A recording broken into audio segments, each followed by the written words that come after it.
All right, are you ready? All right, here we go. Part 6. I don't know when I'm going to stop this, but I'm liking it. You may not like it. It's okay. But I love to talk about faith. I really do. It really is.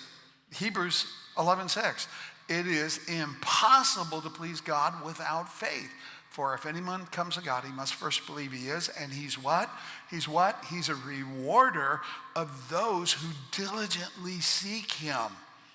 Now, you could break down the word diligently, okay? After work, during your lunchtime, however you want to do that. I think we could throw those things in there. It's the little points, it's those little short times, I think, most of the time, for me at least, that I can go, Lord, I just want to seek you the time that I have right now, Lord. And, I'll throw up a few things or whatever. But that's what all that God is looking for. Make him a part of your life. It's great to have the quiet time on your own, too. If you get 30 minutes or an hour by yourself in your house and you're studying and you're praying, that's good, too. Of course, that is awesome. But when we diligently seek him, we get rewarded. Our God is a God who loves to reward his children. Amen. Aren't you loving this? I mean, really? It's all for you. He wants to reward you individually. He wants to reward you for what you do in your time with him, in your worship, and in your time with people around you, showing the love of God and just showing his grace to people around you. And so we have to share this story of the centurion. This is a powerful, powerful story of a healing. And this is constructed in a way, we see this in a few words here and there in this story that makes a centurion and this story, as Jesus said himself, and had not called anybody else these words up until this point, okay? Great. He called this man's faith great. The greatest faith in Israel. How many of you know now that is encouragement, and that is the truth. He spoke the truth. But there are reasons why this guy was great before the Lord. First, let's talk about the centurion, because it's one of my favorite subjects in the Bible. When you take a picture, and I should have put this on the screen, showed you a picture of the actual uniform of a centurion, okay? It commanded authority, first of all. But his helmet was unlike anybody else's helmet. So you had the high command, and their feathers usually went straight ahead, just like this. How many of you have seen those Roman helmets, okay? All right. Usually foot soldiers didn't have anything up here, okay? But when we talk about the centurion, we're talking about a person who's at the lowest commanding officer in the Roman legions. And I don't want to go real particular and specific into this, okay, because it takes too long. But he was a person that, and we know this from historical records, okay, from the Roman Empire. They got all kinds of records, okay? But the centurion was chosen to command 100 men. 100 men in battle, out of battle. And what he did was it was so relational. He was with the soldiers. He ate with them. He slept in the same conditions as them. But he had to have this one quality. And this one quality was calmness. Okay, he's an aggressive soldier, right? He knows how to fight. Every Roman soldier knew how to fight, okay? But the centurion, he knew how to be calm and cool during battle and outside of battle. So he was like the guy that you would go to for counseling if you were part of his cohort. That's what it was called, 100-man cohort. And there were 10 cohorts in a legion, and there were 5,000 soldiers in a legion. Remember when the demons were in the demoniac, and Jesus asked, who are you? How many are you? And he said, a legion. There were 5,000 demons in this dude. That's another subject, right? Okay, that's totally different. But how can so many demons fit in one guy, right? That's a good question. All right, so anyway, this centurion was calm under battle. And he was very, very chill. This was part of the job description. He had to be like that. Not some crazy, let's go kill them all. No, he was not like that at all. So and they were very wealthy. They got paid a lot of money to do what they did. In fact, 4 times more than regular foot soldiers, and were given property.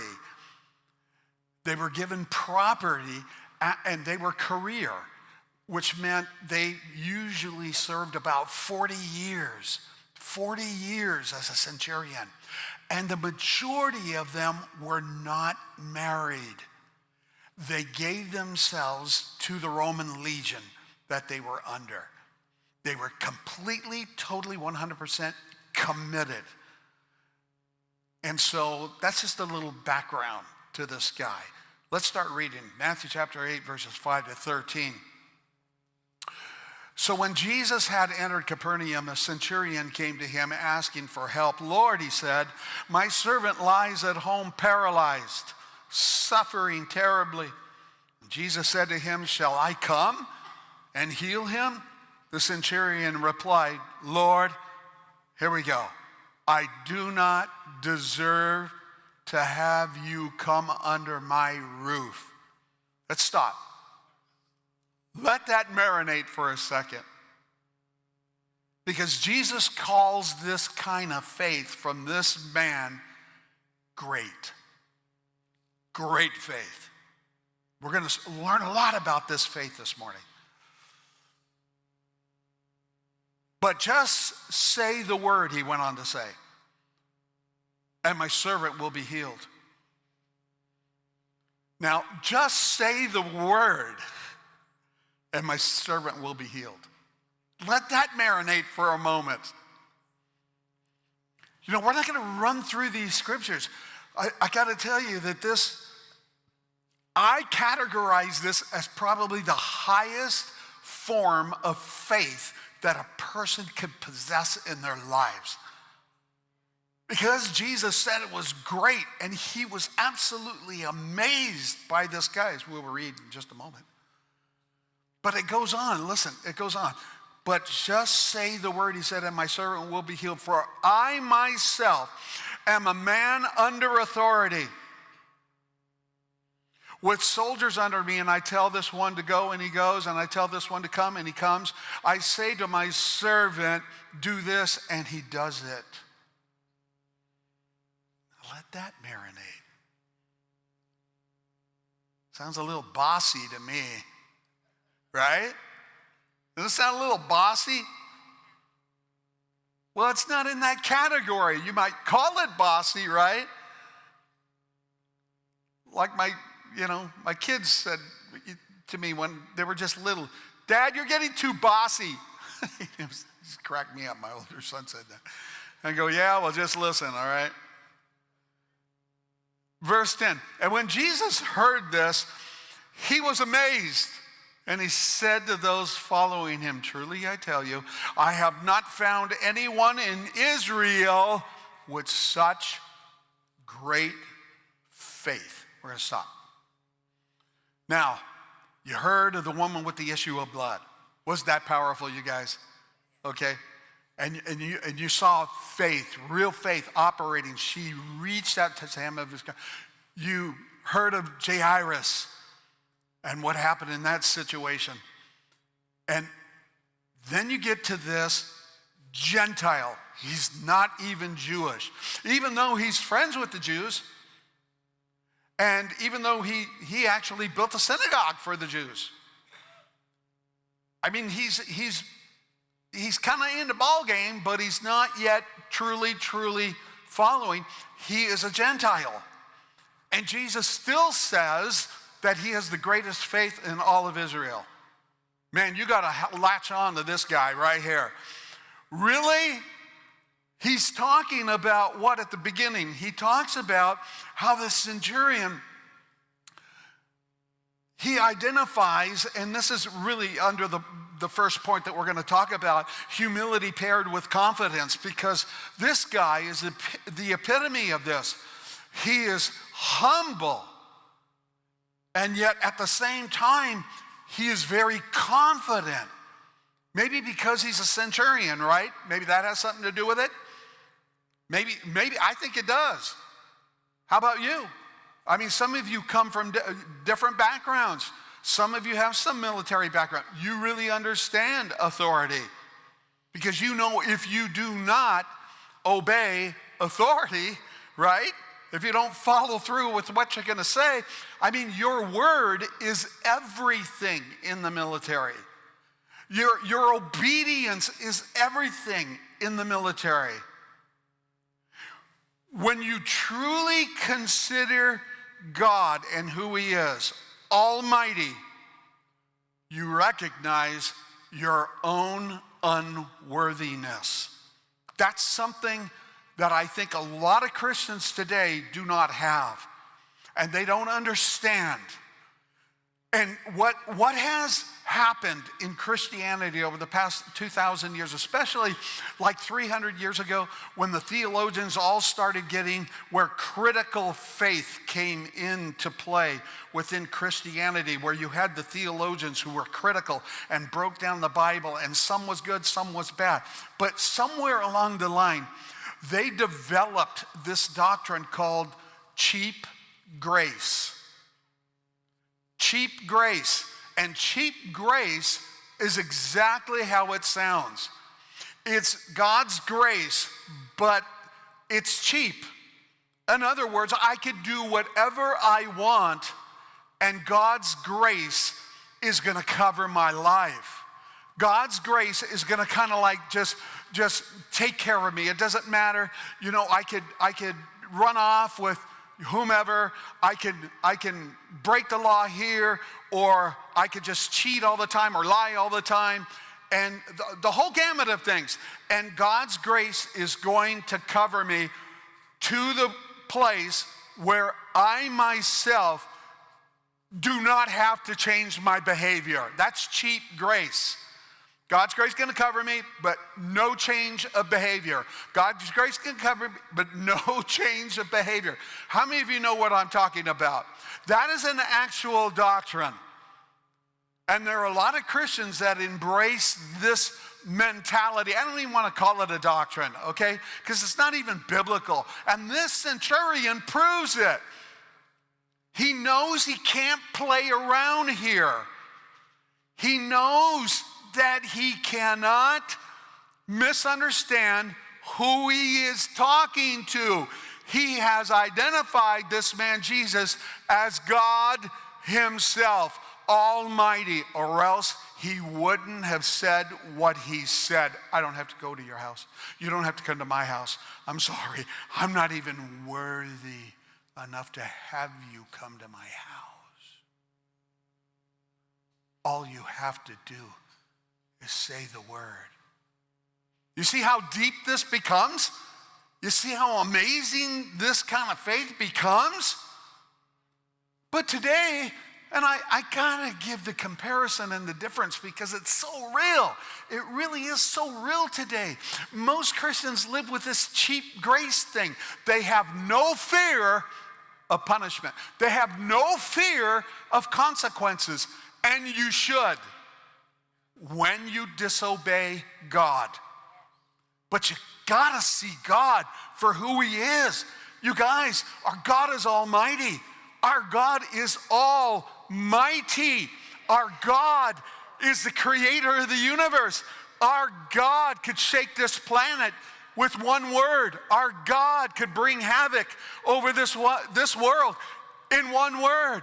Our God is a mighty God. Therefore, as we see God as almighty, really almighty, he commands everything. We become unworthy at that point in time.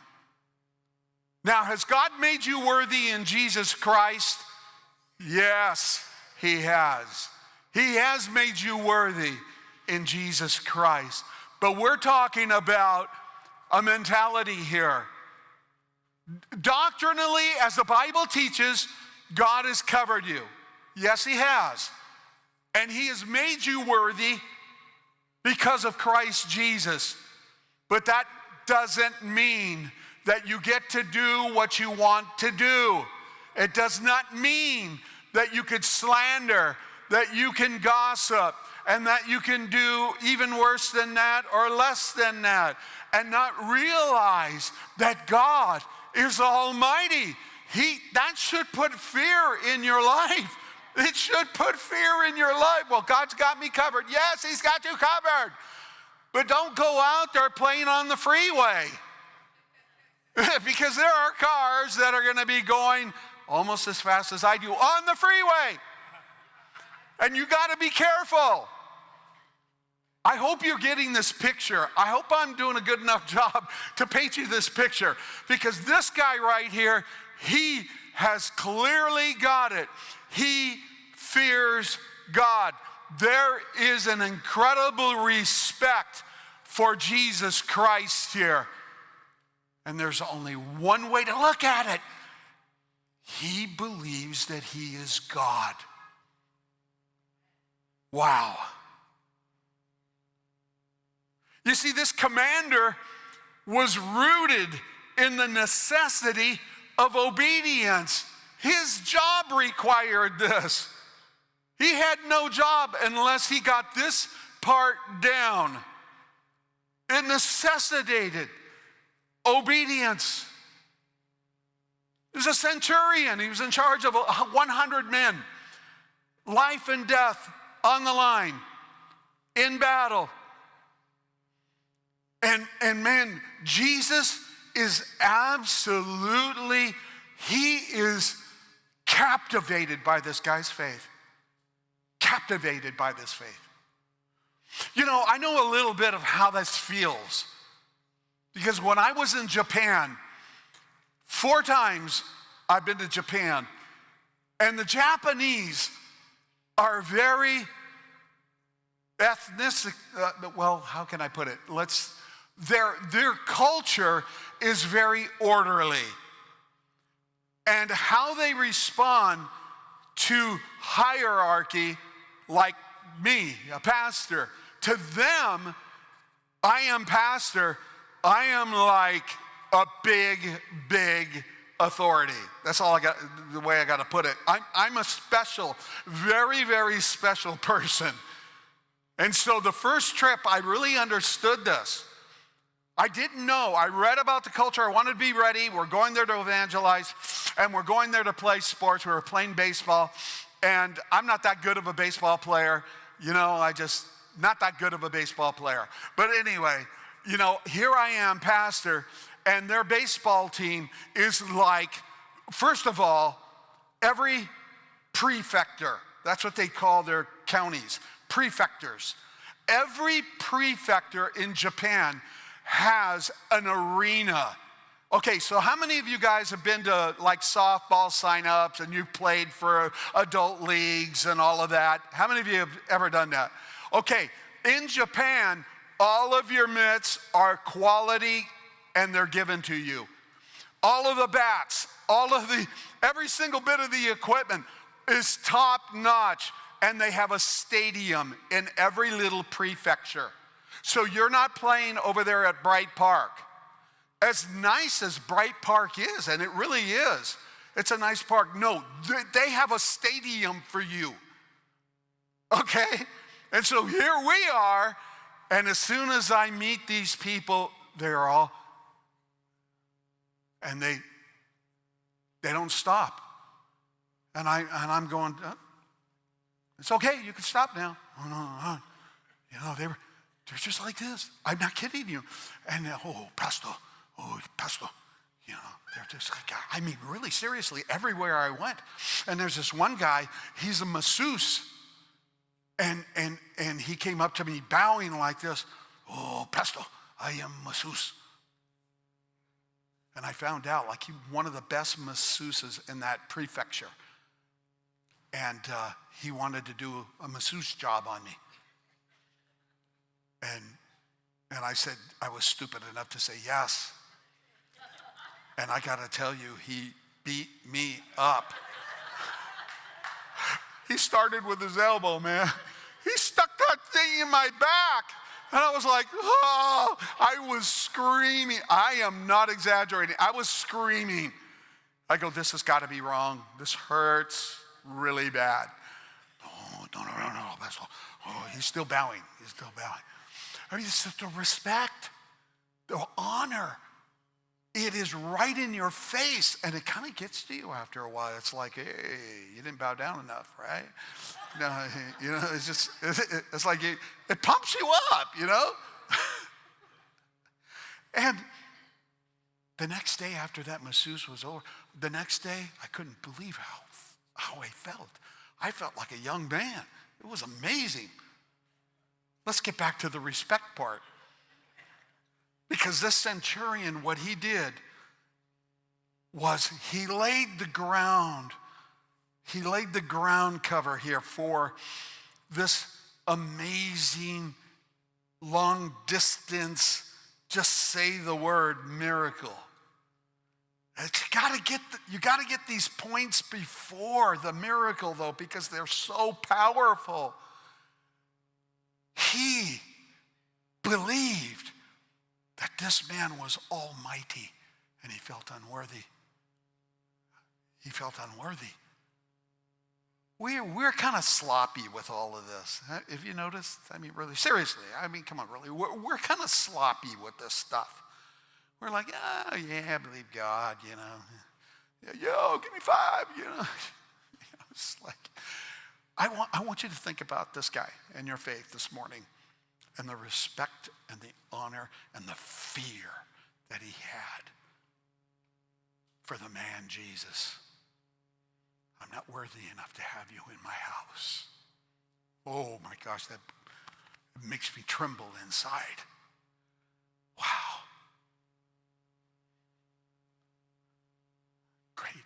Great faith. He had compassion.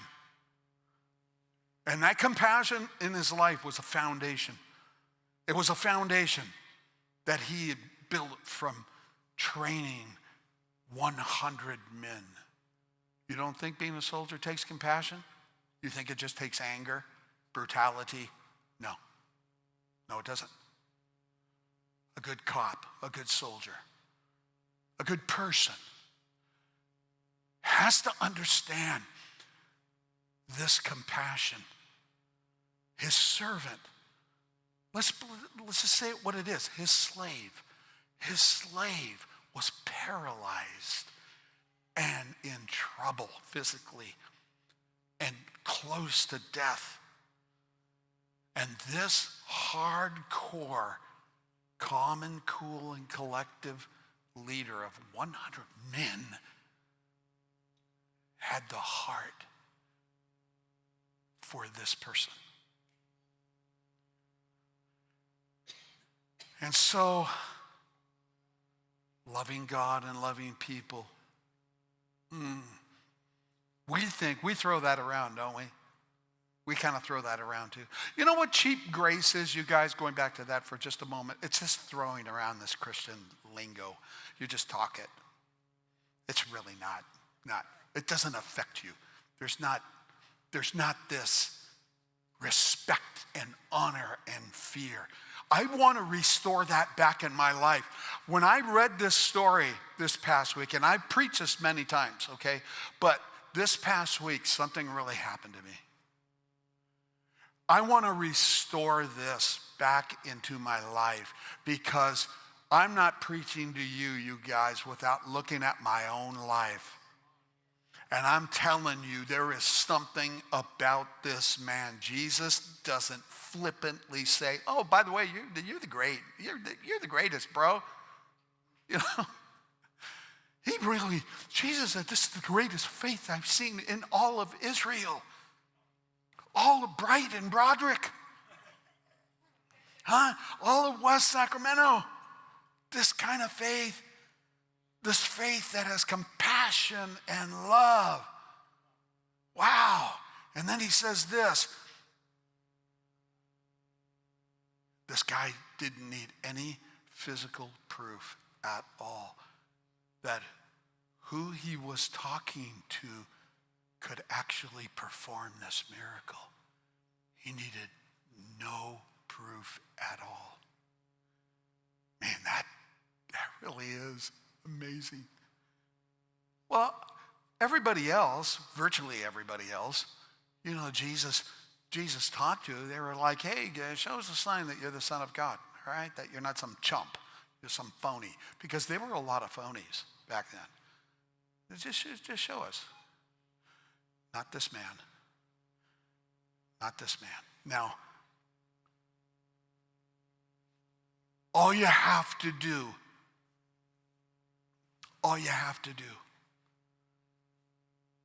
is hear the word and respond. Because this is what the commander did. He heard the word, and that was enough for him. He didn't need any other signs. Any other signs at all. Okay, I want to take you to John real quick. And I'm about ready to close here, okay? But I want you to really listen to this. Listen to John 24:29. You know this. And one of the 12 disciples after the resurrection, okay, named Thomas, was not with the others when Jesus came after the resurrection. And they told him, we have seen the Lord.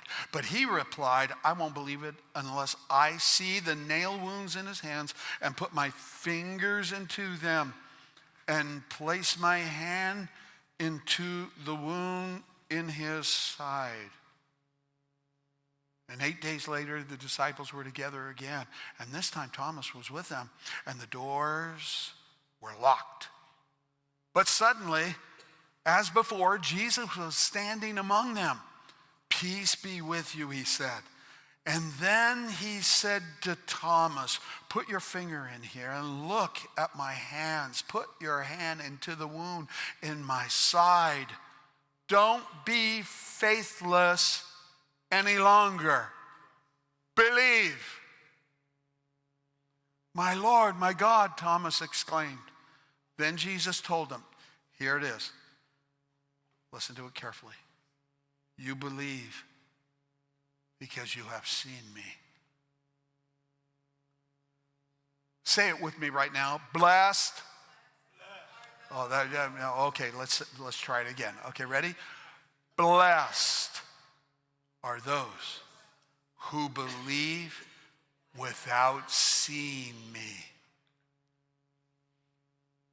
End of sermon. The end.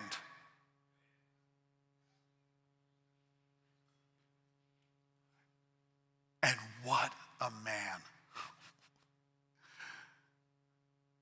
Wow, this commander just gets me excited, and but we need to go back, because I made a mistake this morning. I got the wrong version that I wanted to use here, and all the versions are good. But I forgot to give in my notes to the media verses 11 to 13. I go, how in the world did I forget this? I always check myself, right? What? Why in the world did I forget to put these verses in here? They're so important. So you write them down in your notes, because they're not in your notes. But write down same chapter, chapter 8, and then put verses 11 to 13, because you got to get the context. Context is everything, right? When you're reading the Bible, context is everything. So what does it say? Now, what I am going to read right now is the most serious words that Jesus talks about in terms of the religious community at that day, the Jewish faith, in other words. And it fits, it's part of the story. It is the context. And I forgot to put it in. Aren't you glad I remembered this morning? Aren't you glad I remembered this morning? Everybody listen to me. Listen to this, okay? Because I did not do this on purpose. I caught it this morning, and I slapped myself and said, you know what? I can't leave the context out. It is way too serious. How serious is it? Listen to this.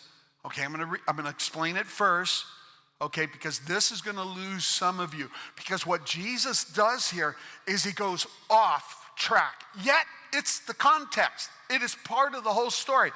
But he swings the door open into the future, and he says there's going to be a marriage feast of the Lamb.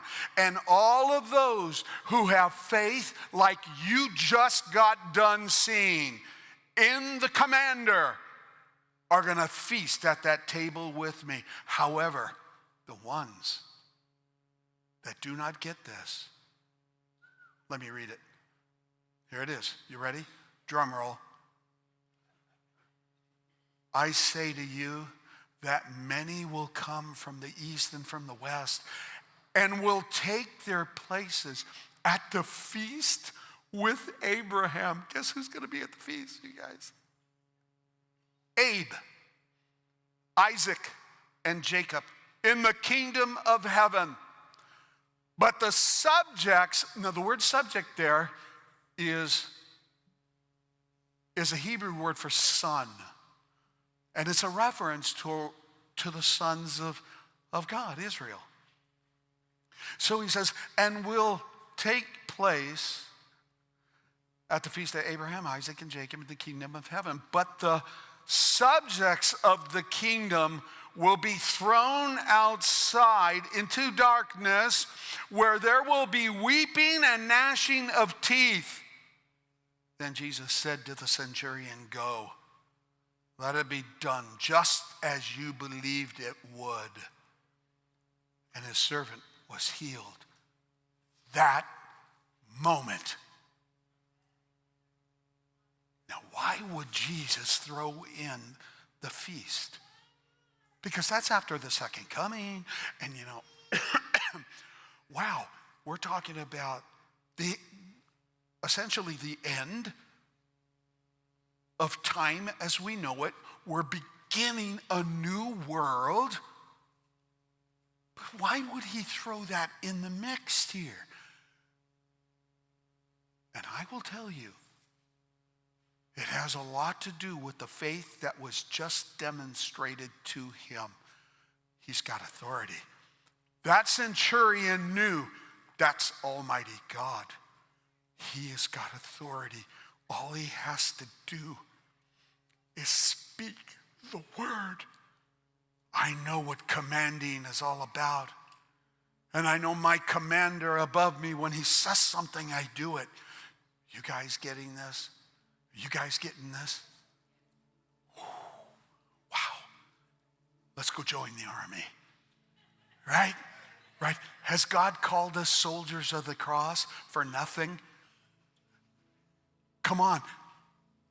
The writer says we are soldiers of the cross. Why does he use this military language? And then he says, this is how serious it will be that when the feast comes. And you heard Jesus tell the parable about the wedding supper of the Lamb. You heard it. And he says, I'm coming. And there's 10 virgins that have not had their bottles filled with oil, which is a symbol of the Holy Spirit. And they will come banging on the door. Let us in, let us in. And I say, no. Only the 10 that had their vessels filled with oil are allowed into the wedding feast of the Lamb.